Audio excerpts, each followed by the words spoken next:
Good afternoon everyone. Audio video proper है सभी के पास ऑनलाइन में? यस हमारा सर।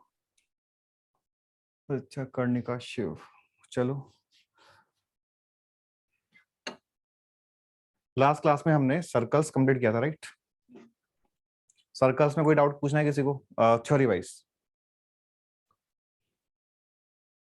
नहीं तो बना आज तो पैराबोला शुरू कर रहे हैं और डिस्कशन का देखते हैं।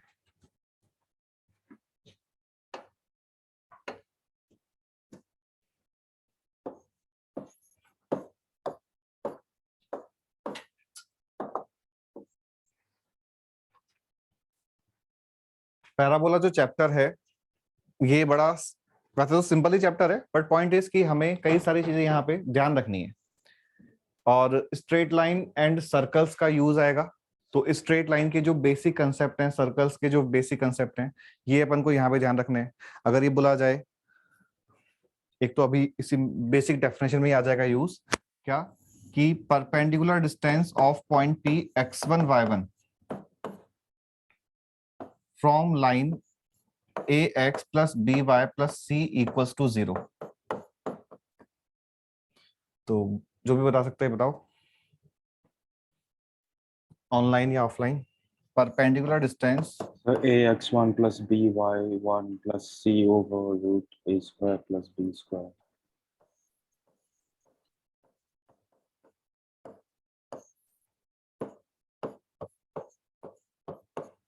perpendicular distance of point P x1 y1 from line ax plus by plus c equals to 0। तो हमने क्या किया, लाइन के जो पॉइंट के जो कोऑर्डिनेट्स हैं वो लाइन के एक्सप्रेशन में पुट किए, तो ये आ गया न्यूमरेटर, एंड जो यहाँ लिखा हुआ नंबर है वो x एंड y के जो कोफिशिएंट्स हैं इनके स्क्वायर के सम का रूट लिखा हुआ है।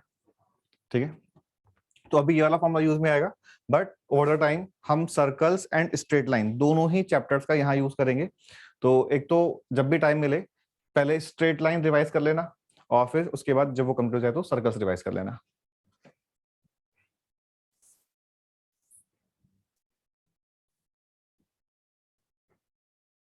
रब करने का ऑप्शन ऑफ कर रखा है क्या?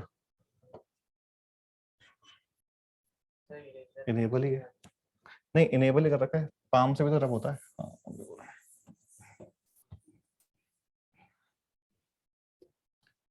पैराबोला में हम फर्स्ट बात कर रहे हैं कोनिक सेक्शन।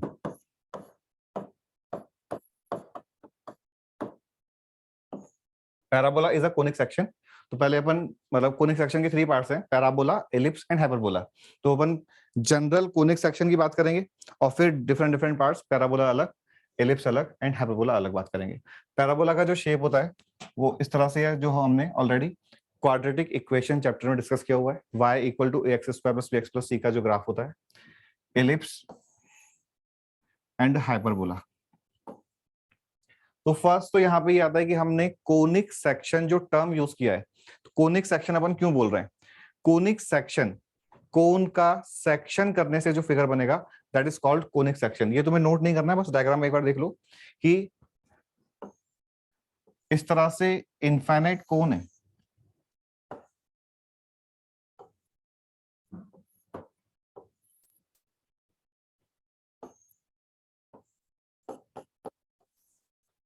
और ये कोन का एक्सिस है।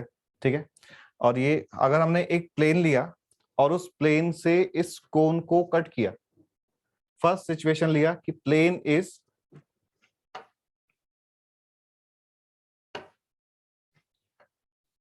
Perpendicular to axis of the cone, तो समझ आ रहा है कि इस प्लेन पे जब कट करेंगे तो एक सर्कल बन जाएगा। ये 3D में एक बार सोच के देखो कि जब हमने इस प्लेन से कोन को कट किया तो प्लेन पे एक सर्कल बन जाएगा। ठीक है, अगर हमने इस प्लेन को अब रोटेट किया और लेट्स से कि प्लेन जब यहां पे आ गया तो अभी इस प्लेन पे क्या बन रहा होगा? एलिप्स बन जाएगा। ठीक है, फर्दर रोटेट किया और इस तरह से रोटेट किया कि now this plane is parallel to this line slant right, तो यहां से तो बाउंडेड कुछ आ जाएगा और यहां से ओपन आएगा और इनफाइनाइट कोन है यानी कि आगे तक चलता रहेगा। तो इन दैट केस जो डायग्राम बनेगा that is parabola. And last case कि अगर हमने एक्सिस के पैरेलल प्लेन लिया तो यहां भी कट करेगा एंड यहां भी कट करेगा, तो 2 ब्रांचेस आएंगी और वो हो जाएगा हाइपरबोला। तो ये कोन का सेक्शन करने से बन रहा है, तो अपन यहाँ पे बोल रहे हैं कि this is conic section. But अभी हमने यहाँ पे देखा कि कोन का सेक्शन करने से तो सर्कल भी बन रहा है, बट सर्कल को हमने कोनिक सेक्शन में इंक्लूड नहीं किया है। हम ये बोल सकते हैं कि circle is limiting case of conic section, लेकिन प्रॉपरली हमने कोनिक सेक्शन में सर्कल को क्यों इंक्लूड नहीं किया है? वो रीजन है कि जो कोनिक सेक्शन का मैथमेटिकल डेफिनेशन है वो उसको सेटिस्फाई नहीं करता। तो कोनिक सेक्शन का मैथमेटिकल जो डेफिनेशन है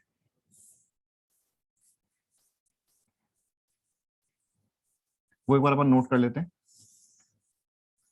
तो अभी तुम लोग नोट करना, conic section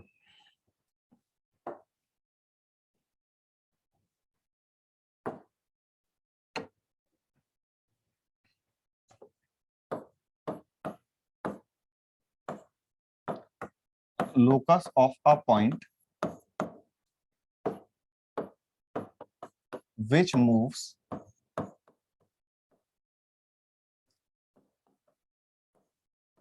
in a plane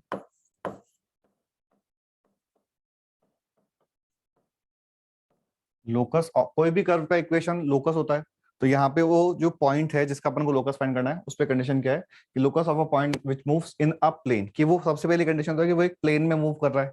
that means conic section जो है वो एक 2D फिगर है, ठीक है, such that ratio of its distances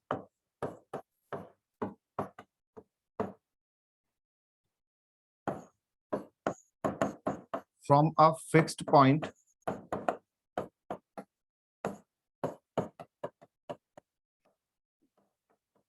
and a fixed line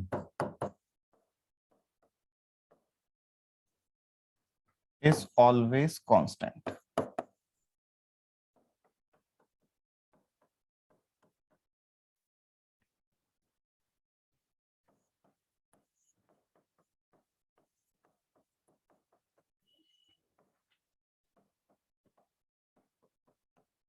It's called conic section or conic.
तो जो फिक्स पॉइंट अपन ने यहाँ पे यूज किया है, this fixed point is called focus, the fixed line is called directrix, and the constant ratio, जो इन दोनों distances का जो रेशियो है, that ratio is called eccentricity. तो जैसे सर लाइन की इक्वेशन अगर अपन को लिखनी है तो बेसिक इंफॉर्मेशन में क्या चाहिए होता है? लाइन की इक्वेशन के लिए क्या चीज, क्या इंफॉर्मेशन रिक्वायर्ड है? अगर अपन को पॉइंट मिल जाए और स्लोप मिल जाए तो अपन लाइन की इक्वेशन लिख सकते हैं। तो बेसिक इंफॉर्मेशन हुआ कि अपन को कैसे भी करके लाइन पे एक पॉइंट फाइंड करना है और लाइन का स्लोप फाइंड करना है, ठीक है। ऐसे ही सर्कल की इक्वेशन में बेसिक इंफॉर्मेशन क्या चाहिए? Centre and radius. Centre and radius. तो वैसे ही कोनिक सेक्शन का इक्वेशन फाइंड करने के लिए बेसिक इंफॉर्मेशन में we need focus, directrix and eccentricity. Focus is a point, directrix is a line, and eccentricity is a number, और वो जो नंबर है वो भी पॉजिटिव नंबर होगा बिकॉज डिस्टेंसेस का रेशियो है, नेगेटिव नहीं हो सकता कभी। तो ये है कोनिक सेक्शन का बेसिक डेफिनेशन।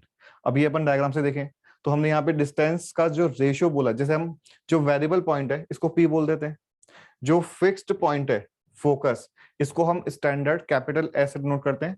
तो पी एस डिस्टेंस हो गया एक तो, और दूसरा एक लाइन से लाइन से डिस्टेंस। तो जब भी हम लाइन से डिस्टेंस की बात करते हैं तो वो डिस्टेंस ऑलवेज परपेंडिकुलर डिस्टेंस होती है। तो लेट्स सपोज कि लाइन जो है वो ये गिवन है, and equation of line is lx plus my plus n equal to 0. Since this is a fixed line, that means this is a directrix. ठीक है, फोकस कुछ यहाँ पे है जिसके कोऑर्डिनेट्स हम अल्फा बीटा ले लेते हैं, तो ये एक फिक्स पॉइंट गिवन है। ठीक है, we have to find locus of point P. तो पी को हमने एच कॉमा के ले लिया, और कंडीशन क्या है कि जो P S and P M distances हैं,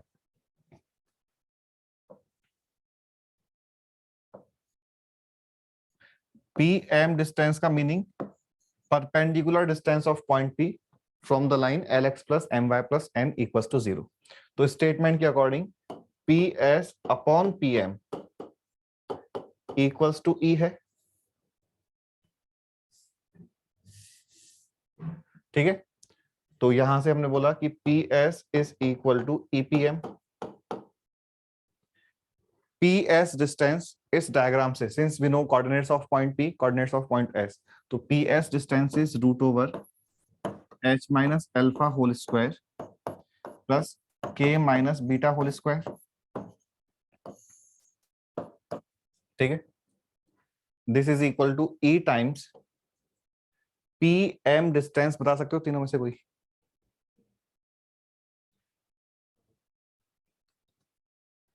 पॉइंट पी, प्लस एक मिनट, अभी पहले ऑफलाइन की बात कर लेते हैं। पॉइंट पी का लाइन से परपेंडिकुलर डिस्टेंस अपने फॉर्मूला भी लिखा था, बी वाई वन प्लस सी अपॉन रूट ओवर ए स्क्वायर प्लस बी स्क्वायर। तो वो फॉर्मूला इन दिस केस जब यूज करेंगे तो बताओ क्या लिखूं मैं अब?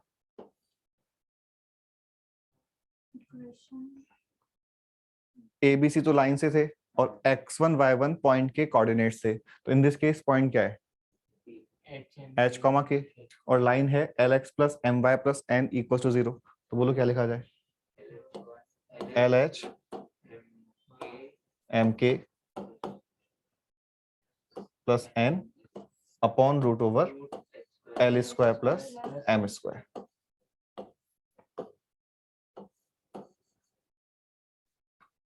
तो पी एम डिस्टेंस हो गया mod of L H plus M K plus N upon root over L square plus M square. ठीक है, अब जब लोकस, अच्छा एक बार अपन अगर स्क्वायरिंग कर लें, और स्क्वायरिंग करने के बाद हम जब लोकस लिखेंगे तो एच के प्लेस पे एक्स और के प्लेस पे वाई। तो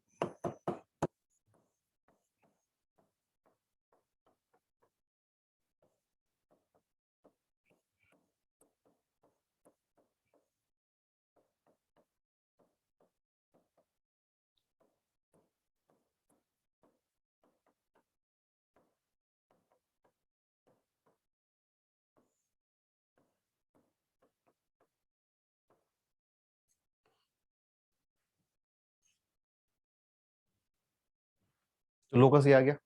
तो this is equation of conic section. तो या तो ये इक्वेशन अगर मतलब अपन यूज करेंगे तो अपने आप याद भी रह जाती है, सिंपल सी है। अदरवाइज बेसिक तो हमें P S is equal to EPM, ये कंडीशन ध्यान रखनी है। तो पी एस यहाँ पे डिस्टेंस फॉर्मूले से आ जाएगा, पॉइंट पी एच कमा के है, पॉइंट एस फिक्स पॉइंट है जो फोकस है, एंड पी एम एक पॉइंट का लाइन से डिस्टेंस वाला फॉर्मूला यूज करेंगे। तो पी एम यहाँ पे पॉइंट पी एच कॉमा के का line a X L X plus M Y plus N equal to 0 जो डायरेक्ट्रिक्स है उससे परपेंडिकुलर डिस्टेंस है। तो एक बार यहाँ तक नोट कर लो।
हाँ, जैसे अपन सर्कल की जो इक्वेशन है X square plus Y square plus 2gx plus 12y plus c equal to 0, तो ये अपन इस इक्वेशन को देख के डायरेक्टली सर्कल का सेंटर एंड रेडियस फाइंड कर सकते हैं, राइट।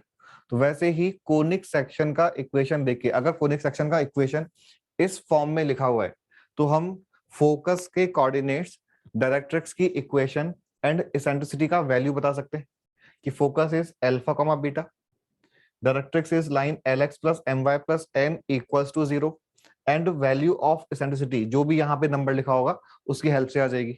बट ये चीज ध्यान रखना है कि ऑलवेज ये एक्सप्रेशन का denominator L square plus M square बनाना है अगर ऑलरेडी नहीं है तो, ठीक है। तो L square plus M square के बाद जो नंबर बचेगा वो नंबर ई स्क्वायर में जाएगा, गॉट इट।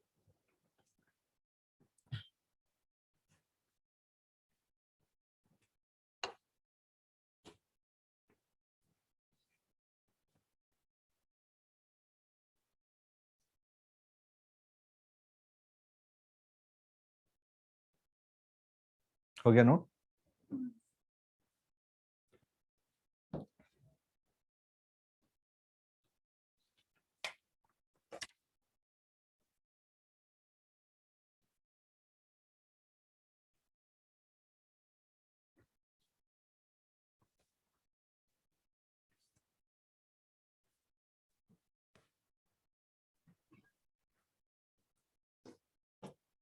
ठीक है, तो अभी जब हम इस इक्वेशन को, अभी तो ब्रैकेट्स अलग अलग अपने यूज कर रखे हैं, अगर हम सारा कुछ ओपन करें तो देखो इसमें कुछ एक्स स्क्वायर का टर्म आ जाएगा, यहां से भी आएगा और यहां से भी आएगा, वाई स्क्वायर का टर्म भी आएगा, एक्स इंटू वाई का टर्म भी आएगा, समझ आ रहा है। जो जनरल सेकंड डिग्री का इक्वेशन होता है A X square plus 2hxy plus by square 2gx plus 12y plus c, तो इस इक्वेशन को भी हम इस फॉर्म में रिप्रेजेंट कर सकते हैं। ये सारे के सारे टर्म्स यहां बनेंगे।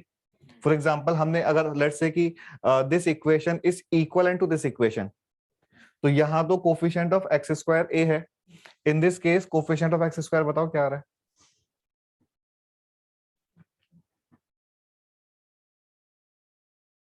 ई स्क्वायर एल, नहीं never mind, L square plus M square plus E square L square. Minus जब ये Minus. वाला, हाँ ठीक है। देखो सिंस यहाँ पे हमने राइट में 0 लिखा हुआ है तो इसको भी हम यहाँ से जो इक्वल टू का साइन है उसको ट्रांसफर कर लेंगे तो माइनस साइन आ जाएगा। तो इस ब्रैकेट से coefficient of x square is 1, ठीक है। And from this bracket coefficient of x square e square l square upon l square plus M square, तो overall coefficient 1 minus e square l square upon l square minus m square आ गया। तो हमने उसको simple करके only small ए बोल दिया। ऐसे कुछ x इंटू का कोफिशिएंट आएगा उसको अपन ने 2h बोल दिया एंड सो ऑन। तो हमने बोला कि this equation can also be written as this. तो मैं ये नेक्स्ट पेज पे लिख देता हूं कि दिस इक्वेशन जो अपने लास्ट पेज पे लिखी थी can also be written as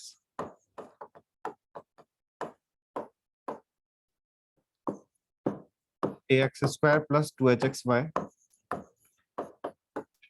plus by square plus 2gx plus 12y plus c equals to 0।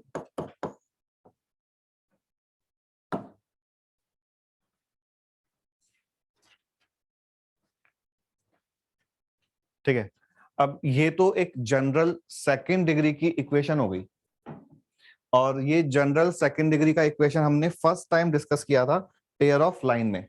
तो कंडीशन क्या है कि if this equation represents a pair of line,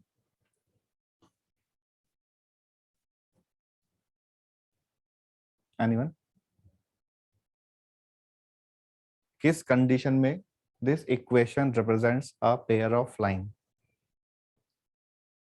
sir एक डिटर्मिनेंट 0 हो जाएगा। डिटर्मिनेंट 0, ठीक है।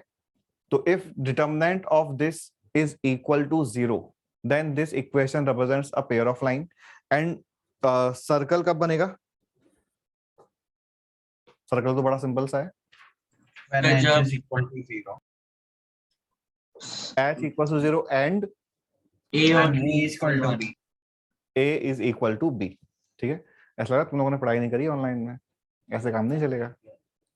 ठीक है, तो रिवाइज करना है स्ट्रेट लाइन एंड उसके बाद सर्कल्स। दिस इक्वेशन, अब देखो हमने बोला कि ये इक्वेशन पे हमने एक कंडीशन लगाई कि determinant is equal to 0, then this equation represents a pair of line. तो इफ एंड सेकंड कि if a is equal to b and h is not equal to 0, तो in that case automatically he determinant non zero आएगा calculation करने के बाद। तो अगर determinant 0 है तब तो कंफर्म हो गया कि पेयर ऑफ लाइन है। डिटरमिनेंट नॉन जीरो है और उसका फर्स्ट केस कि a and b are equal and h is equal to 0, then this equation represents circle. Next, if determinant is not equal to 0 और circle वाली condition भी satisfy नहीं कर रही है, then this equation represents conic section. But conic section में 3 parts हैं, parabola, ellipse, hyperbola. तो कौन सा कोनिक कब बनेगा, उसके लिए कंडीशंस क्या है। अब वो चीज अगर अपन ज्योमेट्रिकली देखें तो first statement, first case geometrically, case 1, when focus lies on directrix,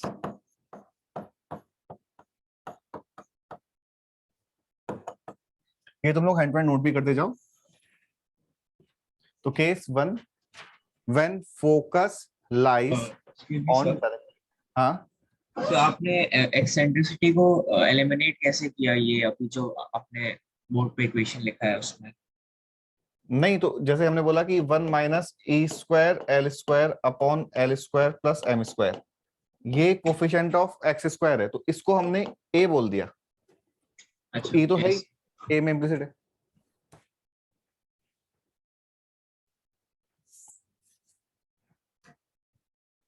ठीक है, तो केस 1 देखो, अब हमें ज्योमेट्रिकली एंड मैथमेटिकली दोनों चीज समझनी है। तो हमने स्टेटमेंट जो केस का लिखा है वो तो ज्योमेट्रिकल स्टेटमेंट है कि जो हम फिक्स लाइन की बात कर रहे थे, जो फिक्स पॉइंट की बात कर रहे थे, तो in this case that fix point is lying on that fix line. But mathematically in this case क्या होता है कि इन दिस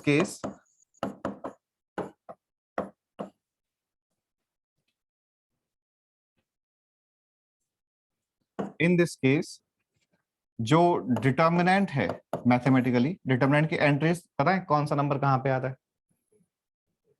एक बार सभी लोग अपने नोटबुक में ट्राई करो लिखना, डिटर्मिनेंट अगर पता है तो, कि एबीसी और एफजीएच जो है वो कौन सा किस प्लेस पे आएगा डिटर्मिनेंट में। मैट्रिक्स बनाना है डिटर्मिनेंट, हाँ मतलब मैट्रिक्स अलग चीज है। एबीसी एफजीएच, जब हमने स्ट्रेट लाइन डिस्कस किया था तो भी ये मेथड हमने उस टाइम बोला था कि हम देखो एबीसी एफजीएच, हम ये इक्वेशन तो अभी कई बार यूज कर चुके, तो ये इक्वेशन सबको पहले से याद हो गई कि ए किसे बोला है, बी किसे बोला है, जी कहाँ है, एफ कहाँ है, एच कहाँ है। तो ऑर्डर से एबीसी और फिर एफजीएच, अल्फाबेटिकल ऑर्डर में ए बी सी के बाद एफ जी एच आता है ऑर्डर। तो A B C F G H, ये तो हमने यहाँ पे लिखा A B C F G H, और फिर इसको ही मिरर इमेज करके लिख दिया। तो एफ का रिफ्लेक्शन, जी का रिफ्लेक्शन और एच का रिफ्लेक्शन आ जाएगा। This is a symmetric determinant, और जेई के पर्पज से इसका वैल्यू, इस चैप्टर में तो कोई खास बात नहीं है, लेकिन जब हम डिटर्मिनेंट एंड मैट्रिसेस चैप्टर पढ़ेंगे तो उसमें इसका वैल्यू भी यूज में आता है। जेई एडवांस्ड ने उस वैल्यू पे बेस्ड कई सारे क्वेश्चन पूछे हुए हैं। Actually this determinant is called symmetric determinant. Symmetric समझ आ रहा होगा कि डायगोनल के about elements are completely symmetric, तो this determinant is called symmetric determinant, और इसका यूज क्वेश्चन में करवाया है वैल्यू का, and value is abc plus 2FGH minus AF square minus BG square minus CH square. ये इस डिटर्मिनेंट का वैल्यू है, और in this case when it is pair of line, in this case determinant is equal to 0। तो यहां तक note कर लो।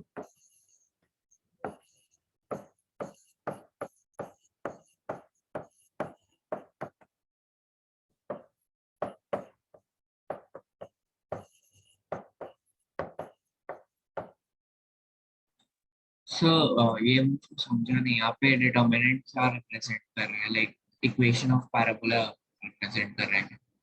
नहीं, when focus lies on directrix, then locus of point P represents a pair of line. यहाँ पे हमने दो conditions को रिलेट किया और उसका जो एक्सप्लेनेशन है वो मैं बताऊंगा, बट यहाँ पे दो कंडीशंस क्या है कि ज्योमेट्रिकली जब भी पेयर ऑफ लाइन बनेगा तो ज्योमेट्रिकली फोकस जो है वो डायरेक्ट्रिक्स पे लाई करेगा, एंड मैथमेटिकली ये जो एक्सप्रेशन है इसका वैल्यू 0 आएगा। ठीक है, और हम क्वेश्चन सॉल्विंग के लिए क्या बोलेंगे कि अगर हमें ये इंफॉर्मेशन दे दे तो हम बोल सकते हैं कि जो इक्वेशन है वो इक्वेशन पेयर ऑफ लाइन बनेगी, या फिर ये इंफॉर्मेशन दे दे यानी कि ज्योमेट्रिकल और मैथमेटिकल कोई सा भी एक इंफॉर्मेशन अगर क्वेश्चन ने बता दिया तो we can say that the equation represents a pair of line. तो ये दोनों इंफॉर्मेशन या कंडीशंस जो है वो इक्विवेलेंट कंडीशंस हैं, बट एक ज्योमेट्रिकल कंडीशन है और एक मैथमेटिकल कंडीशन है। अब ये चीज की फोकस जब डायरेक्ट्रिक्स पे लाई कर रहा है तो पेयर ऑफ लाइन बन रहा है, ये कैसे समझ आया? ये वाली बात तो हमने ऑलरेडी पहले कर ली थी, इसका डेरिवेशन स्ट्रेट लाइन वाले चैप्टर में अपन ने किया हुआ ही है। लेकिन अभी यहाँ पे when focus is lying on the directrix then locus is coming as a pair of straight line। इसका एक्सप्लेनेशन क्या? तो उसका एक्सप्लेनेशन ये कि जैसे ये डायरेक्ट्रिक्स है और ये फोकस है, ठीक है, अभी फोकस हमने डायरेक्ट्रिक्स पे लाई करा है। अगर हमें पॉइंट P का लोकस फाइंड करना है एंड कंडीशन इज कि PS upon PM is equal to E, तो PS distance and PM distance, ठीक है। तो अभी लेट्स सपोज कि इस डायग्राम में PS अपॉन PM करके कोई एक नंबर आ गया जिसको अपन अभी E फिक्स नंबर बोल दिया। अगर अभी PS अपॉन PM E आ रहा है और हमने अब पॉइंट P का पोजीशन चेंज किया और पॉइंट P को यहां ले लिया तो फिर PM डिस्टेंस ये वाला मेजर करेंगे। तो इस सेकंड जो छोटा वाला ट्राइंगल बन रहा है इस ट्राइंगल में भी PS अपॉन PM का वैल्यू सेम आएगा बिकॉज दोनों ही ट्राइंगल सिमिलर ट्राइंगल्स हैं, तो करस्पॉन्डिंग साइड्स का जो रेशियो है वो सेम रहेगा। तो यहां भी PS अपॉन PM सेम आ रहा है, यहां भी वही आ रहा है। अगर हम पॉइंट P को यहां ले जाएंगे तो भी सेम वैल्यू आएगी, अगर हम पॉइंट P को यहां लाएंगे तो भी सेम वैल्यू आएगी। समझ आ रहा है? Because this triangle and this triangle these two triangles are similar triangles। तो पॉइंट P यहां कहीं भी मूव कर सकता है, तो इसका मीनिंग क्या हुआ कि पॉइंट P इस लाइन पे लाई कर रहा है, लेकिन हमने तो पेयर ऑफ लाइन लिखा है, अभी तो हमने ओनली सिंगल लाइन शो की है। तो सेकंड लाइन कौन सी कि पॉइंट P यहां भी मूव कर सकता है। ये मान लो एंगल लेट्स से थीटा है, तो हमने थीटा एंगल पे ये दूसरी लाइन बना ली, और पॉइंट P अगर यहां पे होगा तो ये वाला जो ट्राइंगल है और ये वाला जो ट्राइंगल है ये दोनों भी सिमिलर ट्राइंगल्स हैं बिकॉज एंगल सेम है, फिर लाइन सेम यूज कर रहे हैं अपन, ठीक है। तो पॉइंट P अब यहां भी मूव कर सकता है, तो पॉइंट P का लोकस एक पेयर ऑफ लाइन आ रहा है, ठीक है। तो पॉइंट P और इनफैक्ट एक और यहाँ पे अगर अपन जाए कि जो फोकस है वो point intersection point of given two lines हो जाएगा, पेयर ऑफ लाइन का इंटरसेक्शन पॉइंट। तो ज्योमेट्रिकली तो ये एक्सप्लेनेशन है कि when focus lies on directrix the locus of point P represents pair of line, और मैथमेटिकल डेरिवेशन अपन ने ऑलरेडी कर लिया है, ठीक है। तो डिपेंड करेगा कि जो क्वेश्चन है वो किस फॉर्म में गिवन है। अगर जनरल सेकंड डिग्री का इक्वेशन गिवन है तब तो हमें डिटरमिनेंट चेक करना होगा, ठीक है।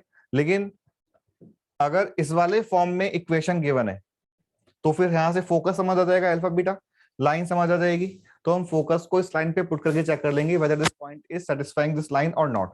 अगर सेटिस्फाई कर रहा है तो हमारा आंसर पेयर ऑफ लाइन आ जाएगा। तो अभी तक की बात क्लियर है सभी को? Yes sir. ठीक है, तो यहां तक नोट कर लो। तो फर्स्ट केस कि when focus lies on directrix the equation represent pair of lines, ठीक है। So do we have to draw a diagram also? नहीं, इसकी ये तो मैंने बस समझाने के लिए लिखा है, इसका यूज नहीं है अब आगे। Done.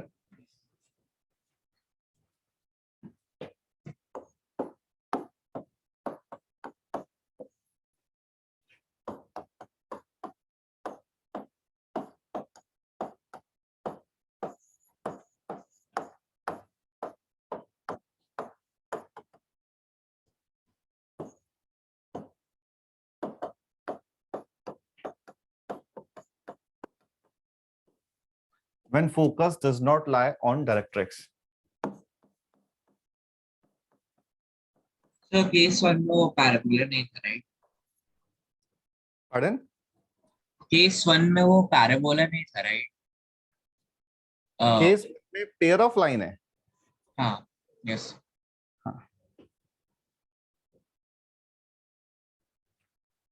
Geometrically when focus is not lying on directrix, in that case mathematically जो determinant है वो नॉन जीरो आएगा.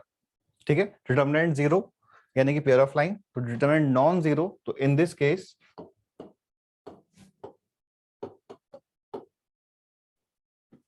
एंड इफ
तो ज्योमेट्रिकल कंडीशन तो है कि focus does not lies on directrix.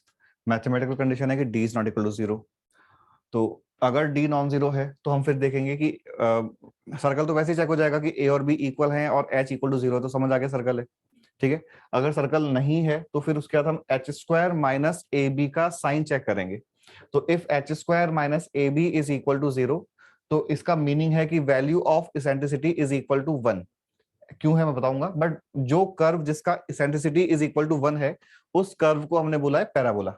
ठीक है, when H square minus A B is negative then value belongs to 0 to 1 and that curve is ellipse. And third case, when h square minus ab is positive then eccentricity is greater than 1 and the curve is hyperbola.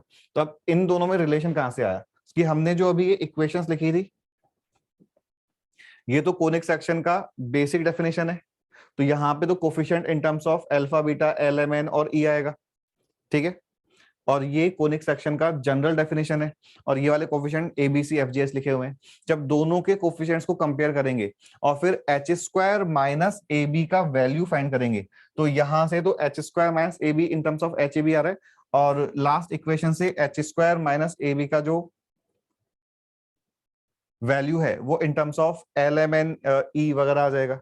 तो जब हम compare करते हैं तो वो calculation थोड़ी सी लेंदी है, उसका इसलिए यूज नहीं तो मैंने करवाई नहीं है, बट वो H square minus A B proportional to E square minus 1 आ जाता है with positive proportionality constant. I think L square plus M square का होल स्क्वायर आता है कांस्टेंट जो आता है, but H square minus A B is proportional to E square minus 1.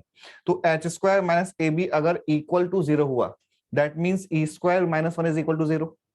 ठीक है, e का वैल्यू प्लस माइनस 1 तो बोलेंगे नहीं बिकॉज e एक पॉजिटिव नंबर है, तो e इज इक्वल टू 1. तो when h square minus ab is equal to 0 then e is equal to 1.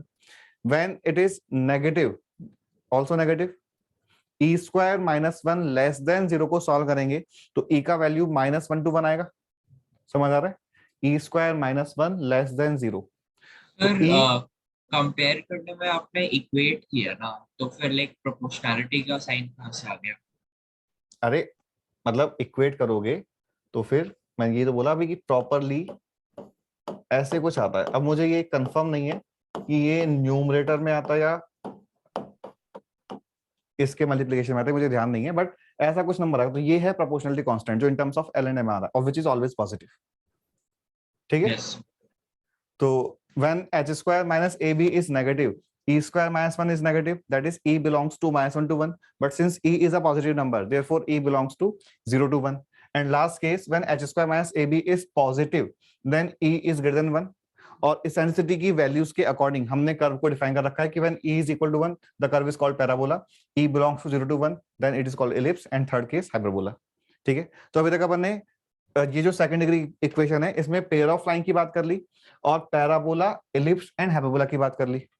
ठीक है, सर्कल हमने डिस्कस तो कर ही लिया, उसको नोट कर लेते हैं कि सर्कल कब बन रहा है। सर्कल के केस में क्या, for circle a is equal to b and h equals to 0, ये तो हमने ऑलरेडी सर्कल्स चैप्टर में नोट किया हुआ है। लेकिन अगर हम इन टर्म्स ऑफ इसेंट्रिसिटीज को समझें,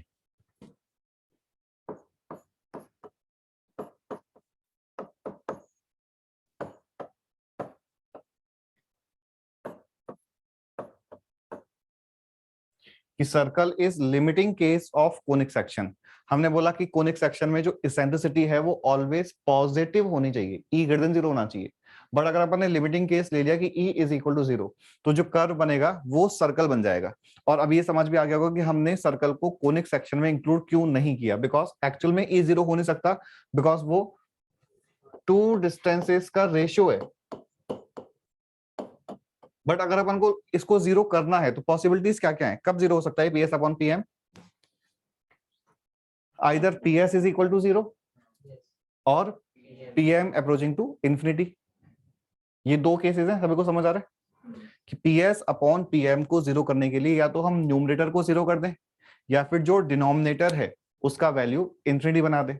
ठीक है, अब फर्स्ट केस कंसिडर करते हैं कि PS इक्वल टू 0, ये चीज तो पॉसिबल नहीं है। क्यों पॉसिबल नहीं है, बिकॉज P तो एक वेरिएबल पॉइंट है, कहीं मूव कर रहा है, S एक फिक्स पॉइंट है। तो अगर हमें P को कहीं भी मूव कराना है तो PS डिस्टेंस तो नॉन जीरो फाइनाइट आ जाएगा। अगर अपन ने P को यहीं पे रख दे जहां पे S है तो फिर PS 0 तो हो गया, लेकिन पॉइंट P वेरिएबल ही नहीं बचा, तो लोकस ही नहीं आएगा, फिर कुछ पॉइंट सर्कल बन जाएगा एक। ठीक है, तो PS सिंस 0 नहीं है तो हम अब PM को इंफिनिटी पे ला कराएंगे। अब तुम लोग बताओ कि एक वेरिएबल पॉइंट है, वो कहीं भी मूव कर रहा है, लेकिन उसकी एक फिक्स्ड लाइन से परपेंडिकुलर डिस्टेंस ऑलवेज इंफिनिटी चाहिए, ऐसा कब पॉसिबल है? एक वेरिएबल पॉइंट की एक फिक्स लाइन से परपेंडिकुलर डिस्टेंस ऑलवेज इंफिनिटी चाहिए, तो उस लाइन को फिर कहां रखें हम? इंफिनिटी पे। इंफिनिटी पे ले जाएं। ठीक है, अब पॉइंट पी कहीं मूव कर ले, अगर लाइन इंफिनिटी पे है तो वो डिस्टेंस ऑलवेज इंफिनिटी आएगा। ये तुम्हें अब नोट नहीं करना है, बस यहां तक ही नोट करना है। तो यहाँ पे तो अपन समझ रहे हैं, तो हम बोल रहे हैं कि PS अपॉन PM को 0 करने के लिए PM distance approaching to infinity होना चाहिए। और जब भी कोई चीज इंफिनिटी पे एग्जिस्ट, इंफिनिटी हो रही है, इसका मतलब एक्चुअल में वो एग्जिस्ट नहीं कर रही। जैसे अपन बोलते हैं ना कि two parallel lines intersect at infinity, तो एक्चुअल में तो कब इंटरसेक्ट कर ही नहीं रही वो लाइंस। तो वही ये सेम चीज यहाँ पे है कि जो डायरेक्ट्रिक्स है वो इंफिनिटी पे मान लो, या फिर यूं बोल लो कि डायरेक्ट्रिक्स एग्जिस्ट नहीं कर रही, एक ही बात है। और कोनिक सेक्शन को डिफाइन करने के लिए फोकस, डायरेक्ट्रिक्स एंड इसेंट्रिसिटी तीनों को डिफाइन होना जरूरी है। तो सर्कल के केस में, in this case E is equal to 0, directrix lies at infinity,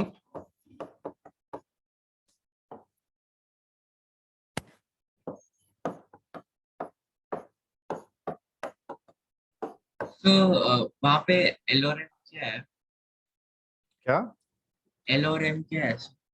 अरे क्या हो गया, कैसे, ये डाउट तो कम से कम नहीं आना चाहिए। L और M डायरेक्ट्रिक्स की इक्वेशन से लिया हुआ है अपन ने। Yes.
When e is equal to √2 and √2 is obviously greater than 1, तो जो कर्व बनेगा वो हाइपरबोला बनेगा, तो उसका नाम है रेक्टेंगुलर हाइपरबोला या फिर equilateral hyperbola.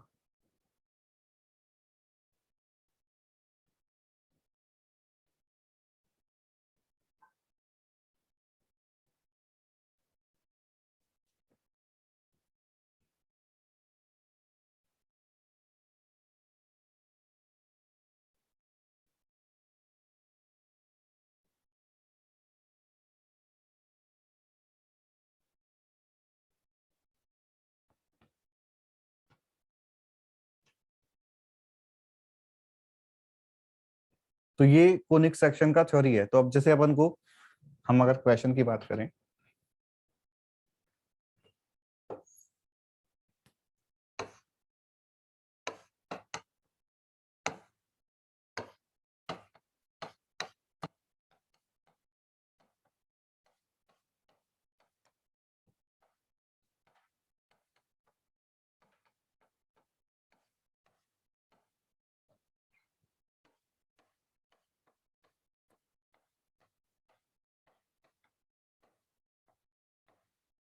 this equation represents, and options are: first option pair of lines, second circle,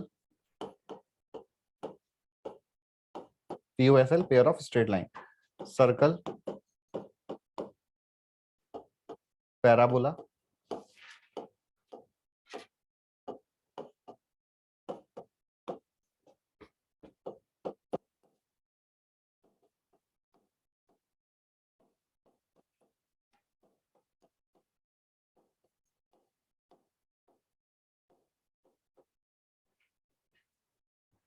hyperbola. इस तरह से 5 ऑप्शंस गिवन है। तो एक बार क्वेश्चन नोट कर लो और फिर बताओ कि मेथड में क्या करोगे।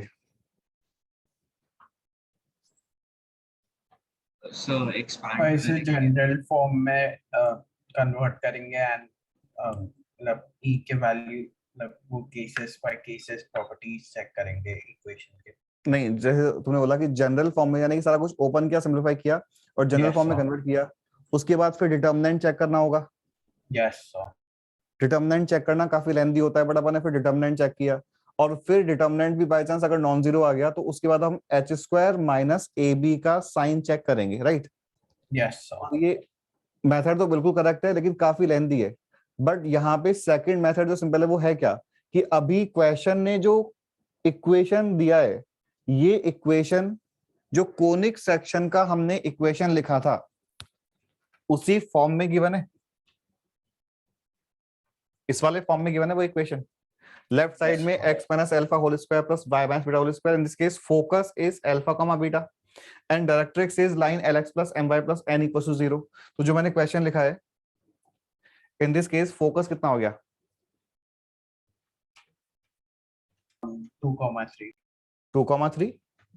उससे मैंने कंपेयर किया equation of directrix 2x plus 2x y. plus 2x y plus plus y 4 plus equals to 0। ठीक है, तो एक बार यहां तक नोट कर लिया सभी ने। नेक्स्ट पेज क्यों, तो लास्ट वाले क्वेश्चन में हमने बोला कि focus is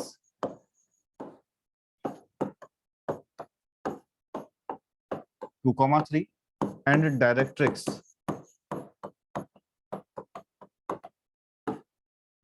2x plus y plus 4 equals to 0। ठीक है, अब पॉइंट यहां पे समझने वाली बात है कि हमें ये पता नहीं है कि ये कोनिक है या नहीं है, बट हमने अभी जस्ट एज्यूम किया है कि लेट्स से कि कोनिक है।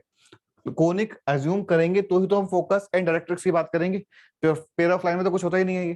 ठीक है, तो अपन ने मान लिया कि मान लो वो कोनिक है और हमने फिर फोकस लिखा और डायरेक्ट्रिक्स लिखा। यहां तक का पार्ट क्लियर है सभी को। इसके बाद will check whether this point focus is lying on the directrix और नॉट। चेक करो, does not lie.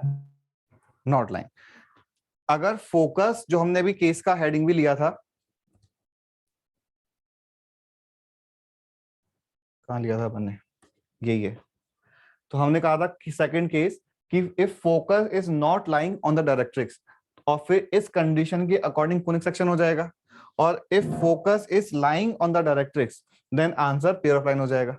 तो हमें यहाँ पे डिटर्मिनेंट वाली कैलकुलेशन नहीं करनी पड़ेगी, क्योंकि इसकी कैलकुलेशन में टाइम लगेगा, थर्ड ऑर्डर का डिटर्मिनेंट है तो टाइम लगेगा, तो हमें ओपन नहीं करना है अगर ऑलरेडी इक्वेशन इस फॉर्म में गिवन है तो, ठीक है। और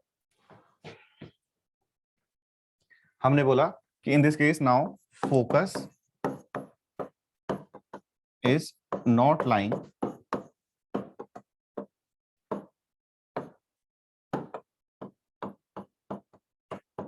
वन मोर थिंग कि हमने अभी डिस्कस नहीं किया, बट जैसे ये क्वेश्चन है तो सबसे पहले इस टाइप के क्वेश्चन में फर्स्ट स्टेप कि ये चेक कर लो कि वेदर इट इज सर्कल और नॉट।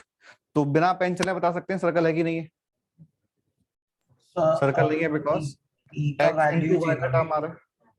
नहीं नहीं, सर्कल नहीं है बिकॉज x इंटू वाई का टर्म आ रहा है।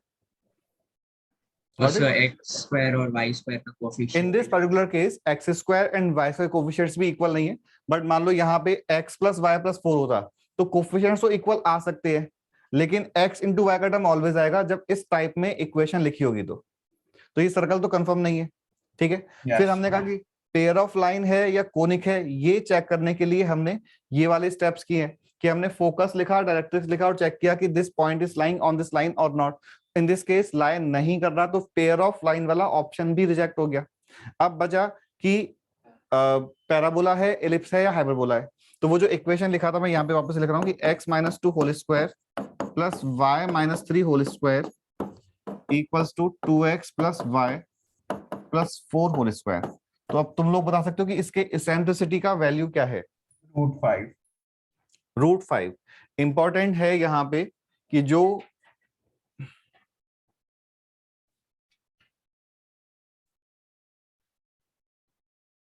ये जो इक्वेशन है in this case left side तो डिस्टेंस फॉर्मूले का स्क्वायर है, राइट साइड में जो लाइन है उसके एक्सप्रेशन का square upon coefficient of x square plus coefficient of y square, मतलब coefficient of x whole square plus coefficient of y whole square. तो L square plus M square अगर नहीं है तो क्रिएट करना होगा, और इसको क्रिएट करने के बाद जो भी कांस्टेंट बचेगा that will be value of E square. तो जो हमने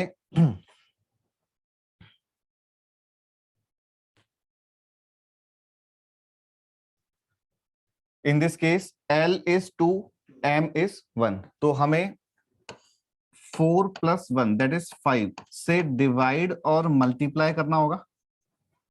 तो L square plus M square हो गया, तो जो भी नंबर बचेगा वो E स्क्वायर आ जाएगा। That means E square is equal to 5 and √5 number is greater than 1, therefore answer is hyperbola.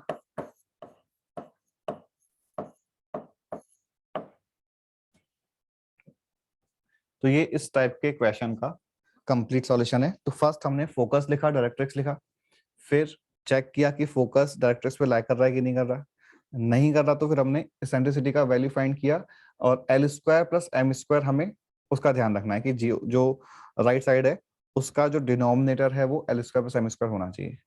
Left side में ओनली डिस्टेंस फॉर्मूला ही होना चाहिए, ठीक है। मतलब कि मान लो लेफ्ट साइड में ऐसे कुछ लिखा होता कि यहाँ पे ब्रैकेट लगा के 4 लिखा होता तो अपन 4 को भी क्रॉस मल्टीप्लाई करते और फिर E का वैल्यू डिसाइड करके आंसर आ जाएगा, ठीक है। ये सारा नोट करके नेक्स्ट क्वेश्चन सॉल्व करना। सर हम लोग इस चैप्टर में सिर्फ जनरल पैराबोला के बारे में बात करेंगे क्या? नहीं, हम अभी तो जनरल कोनिक की बात कर रहे हैं और फिर हम ओनली स्टैंडर्ड पैराबोला को डिस्कस करेंगे।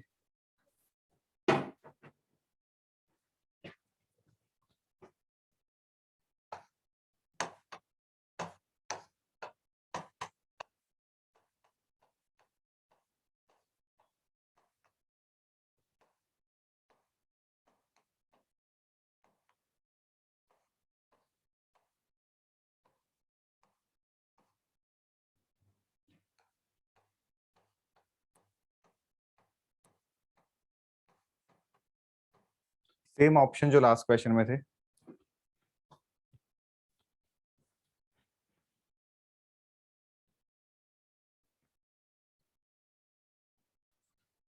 So parabola. Sir, तो the focus lies on the directrix. Answer is So because eccentricity is 1. Answer क्या है 5 ऑप्शंस में से? Parabola. So pair of straight line.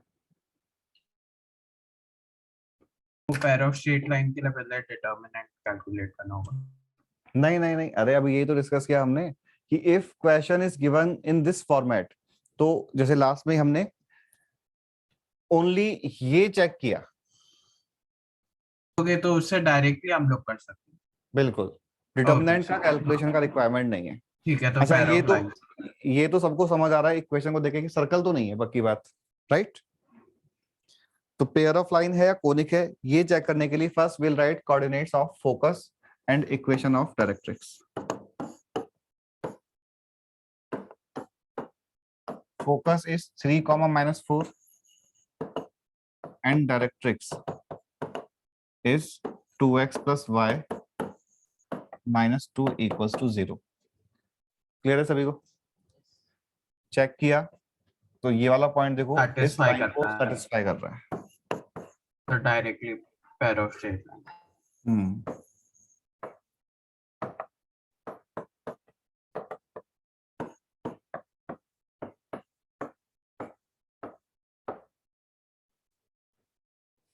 So since focus is lying on the directrix, therefore the equation represents pair of straight line। तो pair of straight lines में E का value कुछ भी हो सकता है।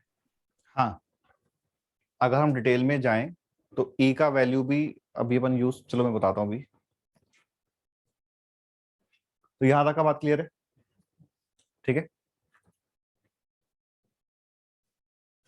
ए का जो वैल्यू है, और तो मैं नोट नहीं करना है, बस बोर्ड पर देख लो। हमने अभी ये बोला था कि H square minus A B का जो साइन है वो ए स्क्वायर माइनस 1 के प्रोपोर्शनल है। अब ये तो मैथमेटिकल रिजल्ट है, इसका ज्योमेट्री से कि फोकस डायरेक्ट्रिक्स पे लाई कर रहा है कि नहीं कर रहा, कोई रिलेशन ही नहीं है। तो यानी कि हम पेयर ऑफ लाइन, यानी कि अगर focus is lying on the directrix, in that case also e का वैल्यू तो बोल ही सकते हैं इसके अकॉर्डिंग कि 1 से बड़ा है कि 1 से छोटा है कि 1 के इक्वल है। तो उसका ज्योमेट्रिकली अब यहाँ पे मीनिंग क्या है, देखो कि जो पेयर ऑफ लाइन है, तुम्हें नोट नहीं करना है, pair of line ax square plus 2hxy plus by square plus something. तो अगर हमें पेयर ऑफ लाइन की जो दोनों लाइंस हैं उनका स्लोप फाइंड करना है, तो हम ओनली होमोजीनियस पार्ट ही यूज करते हैं। होमोजेनियस पार्ट यानी कि ax square plus 2hxy plus by square equal to 0 से जो टू लाइंस बनेंगी, वो दोनों लाइंस ओरिजिन से पास करने वाली लाइंस होती हैं। तो वो लाइन का equation y is equal to m1x और y इक्वल टू m2x अपन मानते हैं। तो यानी कि y अपॉन x का वैल्यू m1 और m2 हो गया। तो यहाँ पे अगर हमने x स्क्वायर से डिवाइड किया तो this equation becomes a plus 2h times y upon x plus b times y upon x whole square, और y अपॉन x को m बोला तो this becomes bm square plus 2hm plus a equal to 0। ठीक है, इस दो m वाले quadratic के टू रूट्स हैं m1 m2। इफ अगर हम d की बात करें तो देखो d का value 4 times h square minus ए बी आ रहा है। इसका जो डिस्क्रिमिनेंट है वो 4 टाइम्स h स्क्वायर माइनस ए बी आ रहा है। तो अब देखो इसको और इसको रिलेट कर सकते हो। तो अगर हमें d positive, that is two real and distinct values of m, that means two real and distinct lines. तो जब भी h स्क्वायर माइनस ए बी पॉजिटिव होगा, that means e greater than 1 होगा। तो इन दैट केस जो two lines आएंगी वो दोनों रियल एंड डिस्टिंक्ट लाइंस आ जाएंगी व्हेन इसेंट्रिसिटी इक्वल्स टू 1। और वैसा कब होगा? When h square minus A B is equal to 0। तो लाइंस कोइंसिडेंट लाइंस आ जाएंगी बिकॉज दोनों m का वैल्यू सेम आ गया। And third case when this is negative, that means e is less than 1, तो इमेजिनरी लाइंस आ जाएंगी। तो हम इस तरह से रिलेट कर सकते हैं, ऑल्दो पेयर ऑफ लाइन में इसेंट्रिसिटी का कोई यूज है नहीं, वैसे ये जस्ट एक मैथमेटिकल हमने कंपेयर किया है। तो लास्ट क्वेश्चन जो अपन ने सॉल्व किया, वैसे ही नेक्स्ट क्वेश्चन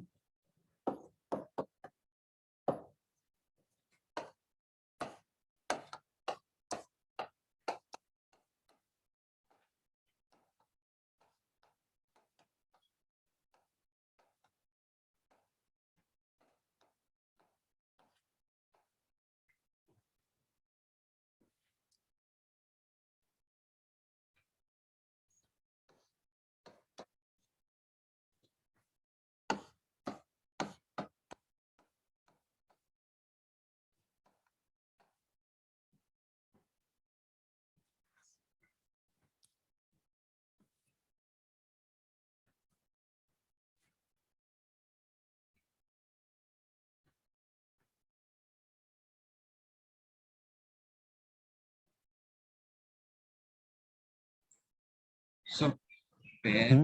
straight lines. और लोग बताओ।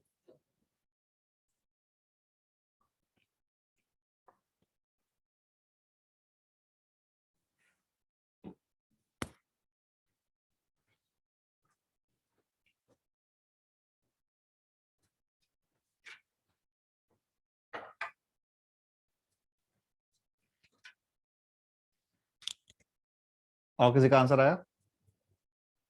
hyperbola. So pair of straight lines नहीं रहेगा।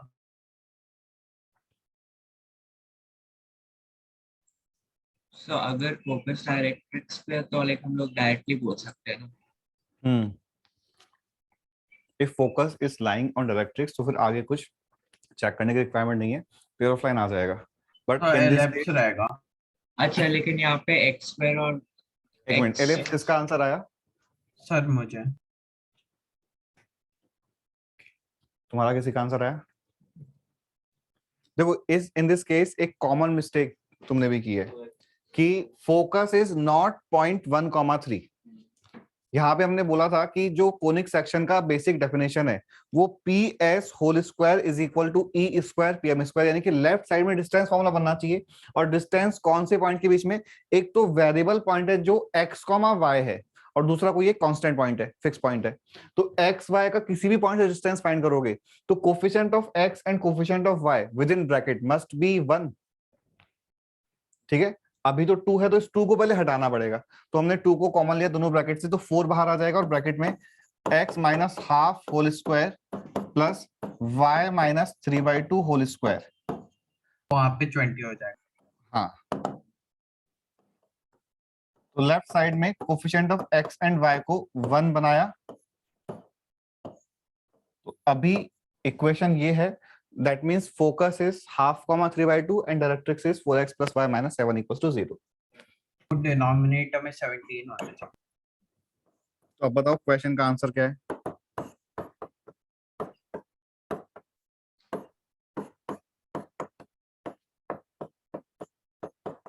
पैराबोला। पैराबोला? एसेंट्रिसिटी 1 है ना।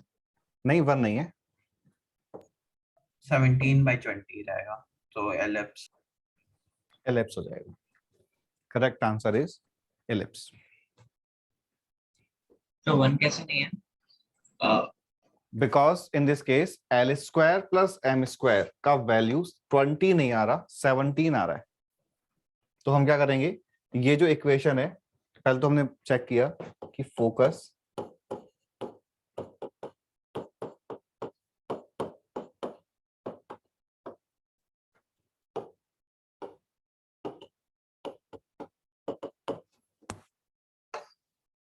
ठीक है।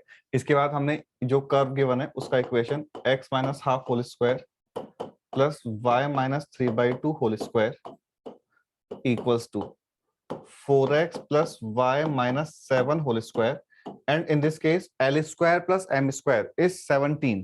तो हमने 17 से डिवाइड मल्टीप्लाई किया और 20 जो है वो ऑलरेडी है। तो ये हो गया L square plus M square, that means this is equal to E square. So where did 20 come from? क्या? So where did 20 come from? Because it's written 5 above. हमने यहां से 4, that is this 2 and this 2 common लिया तो 4 बाहर आएगा overall, उसको cross multiply करो। Understood, sir.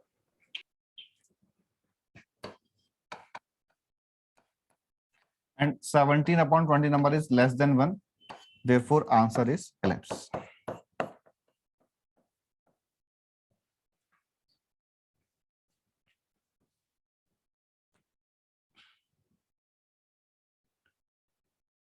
So क्वेश्चन अगर इस फॉर्म में गिवन है तो हमें कर्व का जो नेचर है कि कौन सा कर्व है, उसके साथ साथ कर्व का अगर कोनिक सेक्शन है तो फोकस एंड डायरेक्ट्रिक्स का इक्वेशन, ये इंफॉर्मेशन भी मिल जाएगी एंड एसेंट्रिसिटी का वैल्यू भी मिल जाएगा। ठीक है।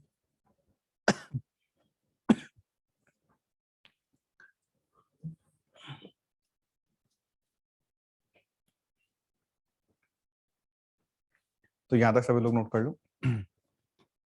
अभी इस क्वेश्चन में कुछ कोई भी स्टेप पूछना है, सबको सारे स्टेप्स क्लियर है कि फर्स्ट फोकस एंड डायरेक्ट्रिक्स लिखना है, और फोकस के लिए लेफ्ट साइड में पी एस होल स्क्वायर आना चाहिए। ठीक है, पी एस होल स्क्वायर में पी वाला पॉइंट है एक्स वाई, और फिर जो नंबर्स हैं वो तो फोकस में जाएंगे। कोफिशिएंट एक्स वाई का 1 बनाने के बाद जो भी राइट साइड है, अच्छा उससे उसके बाद अपन फोकस एंड डायरेक्ट्रिक्स लिख देंगे, चेक कर लेंगे कि फोकस जो है वो इस लाइन पे लाई कर रहा है कि नहीं कर रहा। और अगर कोनिक है और ई का वैल्यू फाइंड करना है तो फिर L square plus M square जो है ये नंबर हमें चाहिए। तो हमने इन दिस केस भी 17 से डिवाइड मल्टीप्लाई किया और ई का वैल्यू √17/20 आ गया। नेक्स्ट क्वेश्चन, ऑप्शन सेम है जो 5 ऑप्शन से पहले। क्वेश्चन इज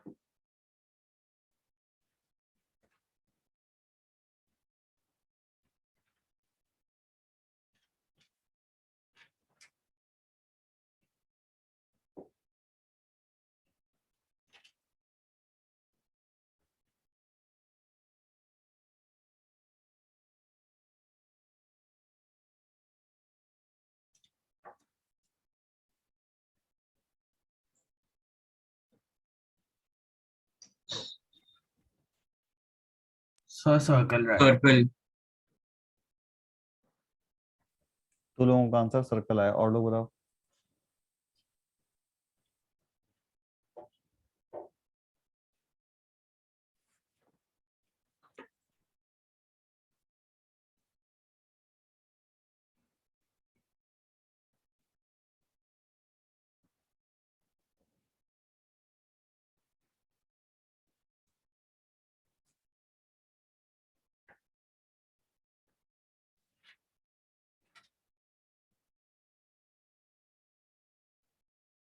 किसी और ने सॉल्व किया? देखो यहाँ पे अगर अपन ऑब्जर्वेशन से सॉल्व करें तो भी आंसर आ जाएगा। अगर क्वेश्चन ने सिर्फ ये पूछा है कि ये कर्व कौन सा कर्व है, तो देखो बिना पेन चलाए देखो समझ आना चाहिए। कोफिशिएंट ऑफ एक्स स्क्वायर 2 आ रहा है, सभी को क्लियर है? Coefficient of Yes. Y square भी 2 आ रहा है, तो ये दोनों तो इक्वल हो गए। फर्स्ट ब्रैकेट में coefficient of X into Y, coefficient of X first bracket से जब ओपन करेंगे तो कोफिशिएंट ऑफ एक्स स्क्वायर 1 आएगा और सेकंड से भी +1 आ जाएगा। Same goes for Y. ठीक है, फर्स्ट ब्रैकेट में coefficient of X into Y कितना आ रहा है? फर्स्ट ब्रैकेट में One. Coefficient of X into Y 2 है, 2, अच्छा हाँ, yes. क्योंकि x प्लस वाई का whole square is X square plus 2xy plus Y square, तो 2xy आएगा। तो फर्स्ट ब्रैकेट में coefficient of x into Y is 2, and in second bracket coefficient of x into Y is -2, तो वो भी Yes. Cancel हो गया। तो x इंटू वाई का टर्म कैंसिल हो रहा है और X square and Y square के कोफिशिएंट्स इक्वल आ रहे हैं, तो ये सर्कल आ जाएगा। तो अपन ये बिना पेन चलाए बोल सकते हैं। बट लेट्स सपोज कि क्वेश्चन अब ये बोल दिया कि ये इक्वेशन सर्कल है, find its centre and radius. अब बताओ आंसर। So standards. तो सेंटर 0,5 रहेगा और रेडियस √75। ठीक है, और वो कैलकुलेशन करने के लिए भी एक तो ये है कि हम ये पूरा ब्रैकेट कंप्लीटली ओपन कर लें, वहां से भी आंसर तो आ जाएगा, but a plus B plus C whole square Yes, को sir. ओपन करने में टाइम लगेगा। a Sir. Plus B plus C 3 terms, तो हम यहाँ पे क्या करेंगे, ये जो लिखा हुआ क्वेश्चन है, this can be written as x plus y minus 5 whole square, and second bracket is x X minus minus Y, y minus 5 whole square. तो 2x² plus 2y minus 5 the whole square correct होता है, है। तो a plus B whole square plus a minus B whole square is double of a square plus b square, that means this is 2 times x square plus y minus 5 whole square.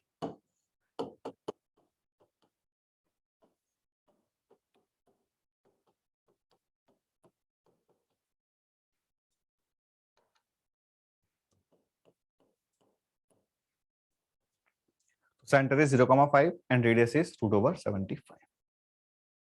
ठीक है, तो circle के case में हमें यही check करना है बस। डिटरमिनेंट तो अभी भी चेक नहीं किया अपन ने, और only coefficient of x square and coefficient of y square equal होने चाहिए and coefficient of x into y 0 होना चाहिए।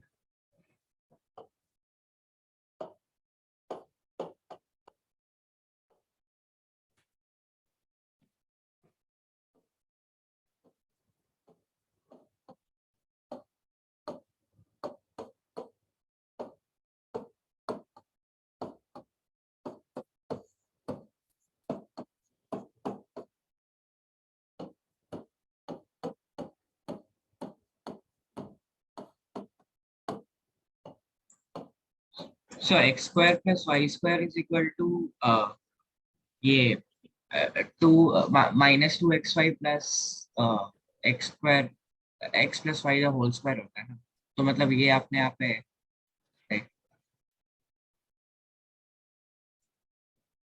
नहीं मतलब डाउट अभी क्या, डाउट क्या है? नहीं आपने सेकंड स्टेप पे कौन कैसे किया?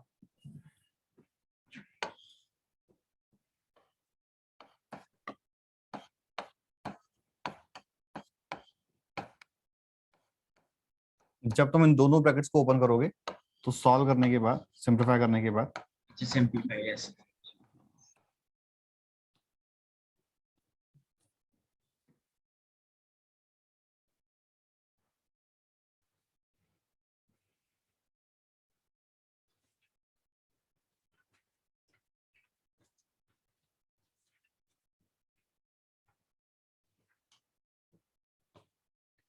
तो यहां तक नोट क्लियर क्वेश्चन?